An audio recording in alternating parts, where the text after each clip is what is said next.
why is AI so confusing? And the reason is it actually refers to two different things. The first thing is the dream of the field. And this is the sci-fi rendition of a human-like embodied AI system that's super smart, super helpful, works with us to solve the world's biggest challenges. And this is the goal of the field. The second thing it refers to is the reality. Our basic AI systems today, like voice assistants, chatbots, Netflix recommendation systems, none of them are anywhere near the dream, and if you read, this was a hilarious thing that Siri did only 3 years ago. So today we've sort of separated these two concepts into two different terms. So the dream we refer to as artificial general intelligence, and the reality we refer to simply as artificial intelligence. But these definitions are often conflated, they get really confused, and that's why in the public imagination, artificial intelligence is seen as something that is more than what it really is today.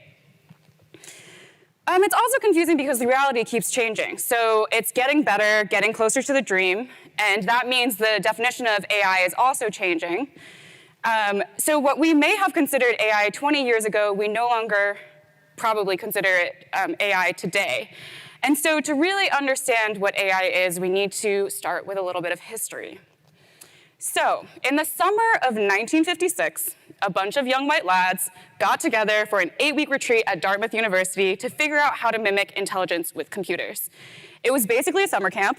They hung out every day, and they hashed out various ideas, and this is seen by many people as the founding event for the field, and it was also the event that coined the term artificial intelligence. And so from that 8-week summer camp, there emerged two different theories about intelligence. The first is, we're smart because we know a lot of knowledge. And so if we want to recreate intelligence, we should encode all of the world's knowledge into a giant database and give birth to a super smart computer, otherwise known as an expert system. The second idea is that we're smart because we know how to learn. And therefore, if we want to create intelligence, we need to build software that can learn. And that is today what we know as machine learning. So eventually, these ideas evolved into two different camps. There were the Symbolists and the Connectionists. The Symbolists are the knowledge camp, the Connectionists are the learning camp, and the Symbolists got busy converting the universe's knowledge into a set of logical rules. So it went something like this. They would tell the computer, birds can fly, robins are birds, and then the computer would logic out that robins can fly. Great. So the Connectionists got busy designing software that could learn, and based on the basic principle that form fits function, they thought maybe we're really good at learning because we have brains.